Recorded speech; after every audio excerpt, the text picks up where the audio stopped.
Halo semuanya, pada kesempatan kali ini kita akan mengenal mata kuliah yang akan kita pelajari bersama-sama ya dalam satu semester ini.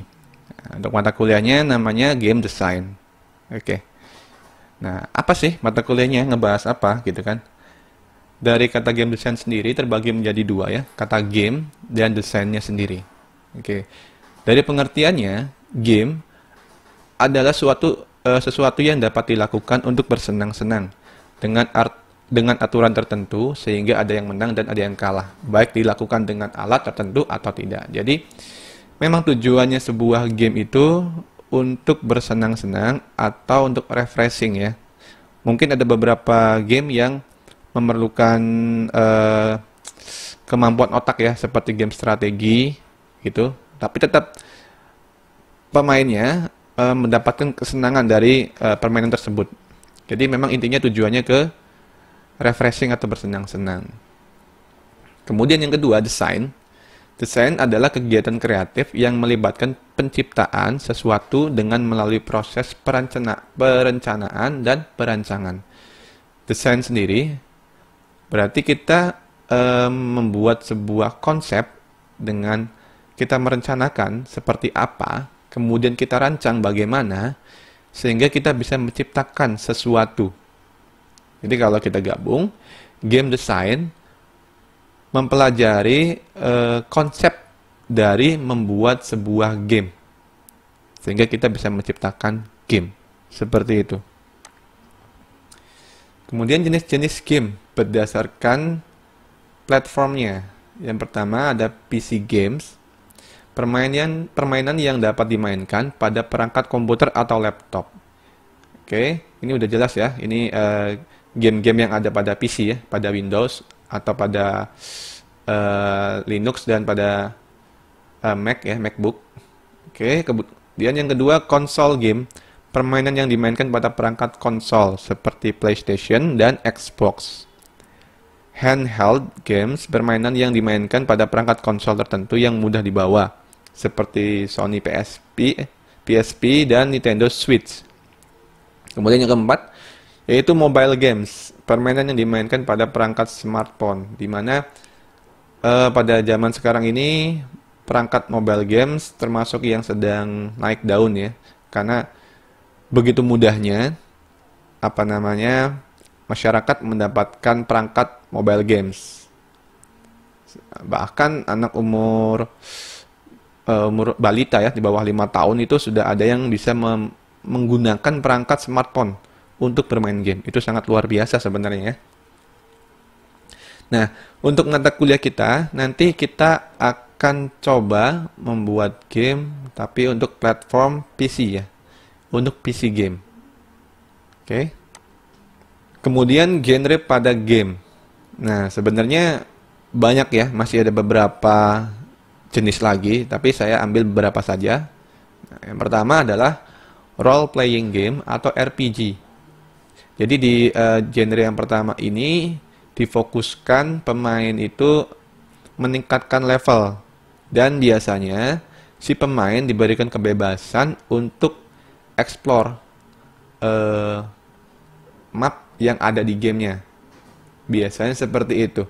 Dan untuk waktu permainannya juga termasuk yang lama ya, karena memang tidak ada batasan waktu, kita bisa main sampai 24 jam di sini.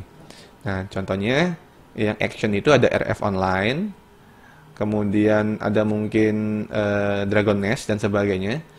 Contoh untuk yang turn-based yaitu Monopoly ya, Monopoly.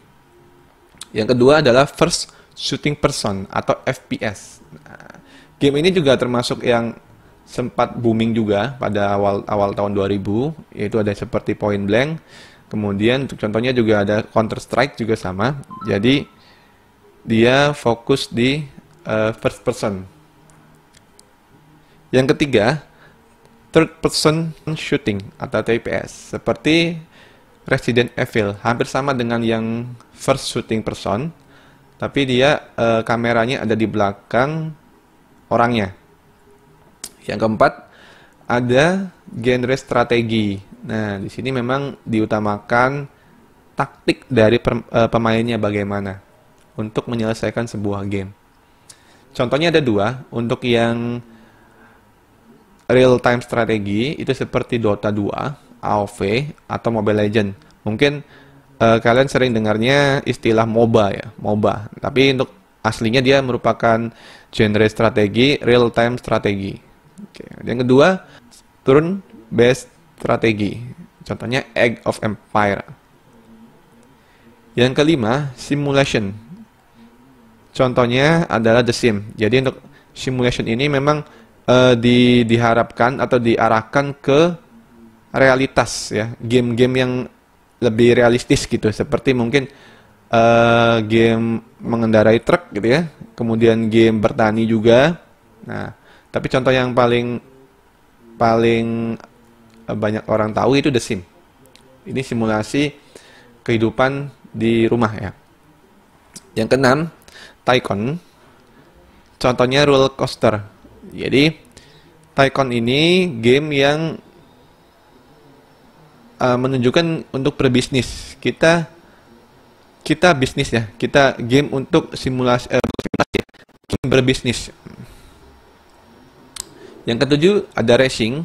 Contohnya Need for Speed, sudah tahu ya, racing itu berarti game balapan. Yang kedelapan action adventure. Contohnya GTA. Yang kesembilan arcade. Contohnya Pac-Man. Nah, untuk yang genre ini merupakan genre yang paling mudah dibuat ya, karena arcade sendiri tidak memfokuskan pada cerita, jadi hanya memang just for fun. Jadi arcade ini game untuk kita mainkan bersenang-senang dengan mungkin ya kita kayak tinggi-tinggian high score dan sebagainya. Jadi ini konsep yang paling sederhana dalam membuat sebuah game. Kemudian ada fighting, game fight ya, game berkelahi, contohnya Tekken, dan ada sport, contohnya FIFA, bola gitu ya.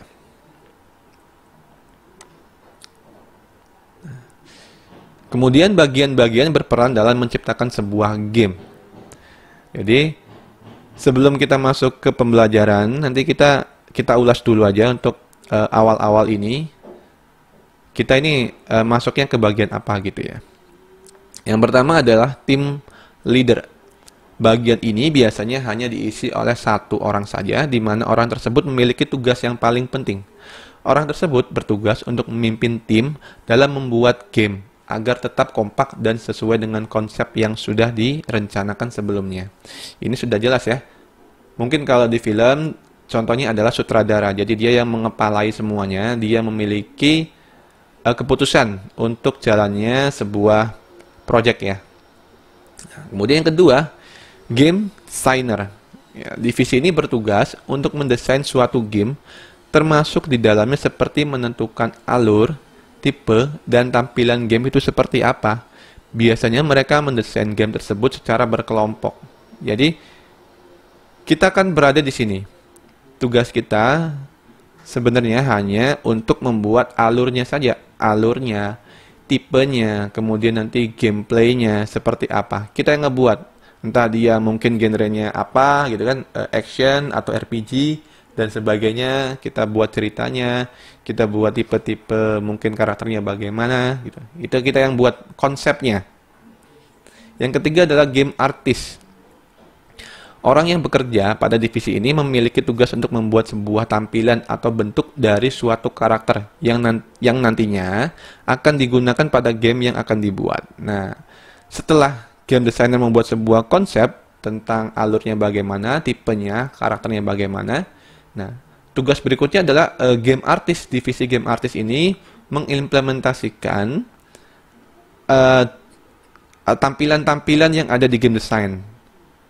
Contohnya mungkin di game designer, contohnya si karakternya memiliki kemampuan A, B, C, D gitu. Nah, di game artist ini divisualisasikan, dia buat bentuk visual, entah 2D atau 3D. Nanti dia buat game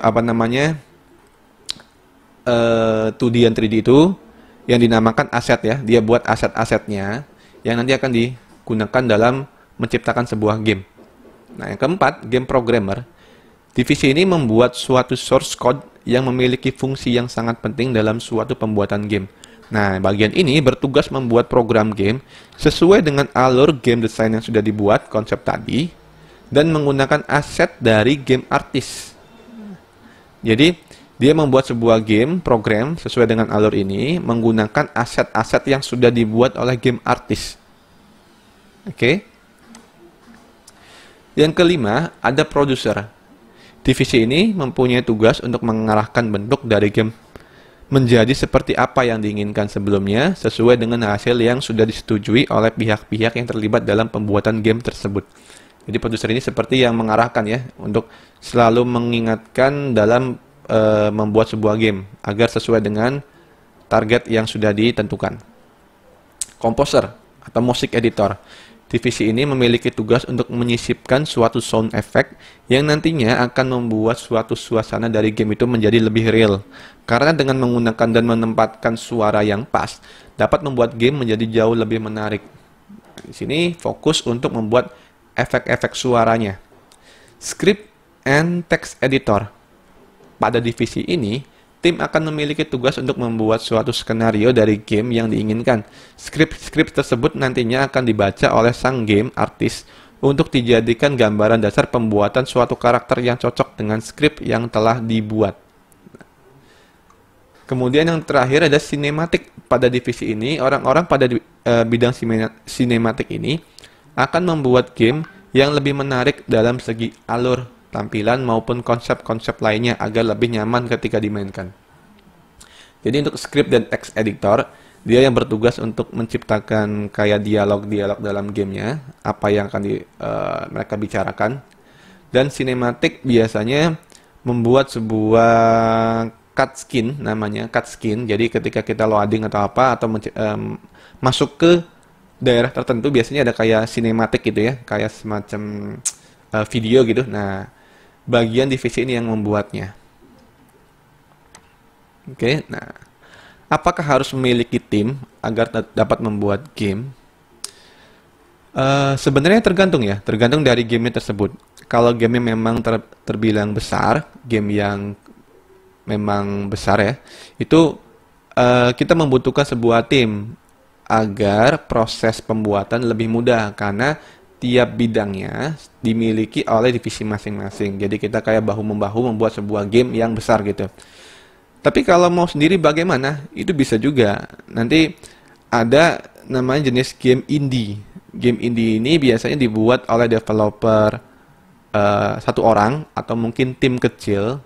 Gamenya pun tidak terlalu besar gitu. Jadi memang lebih diutamakan dari experience pemainnya dan memiliki inovasi-inovasi gitu ya. Itu game indie. Kemudian kita fokus kemana gitu.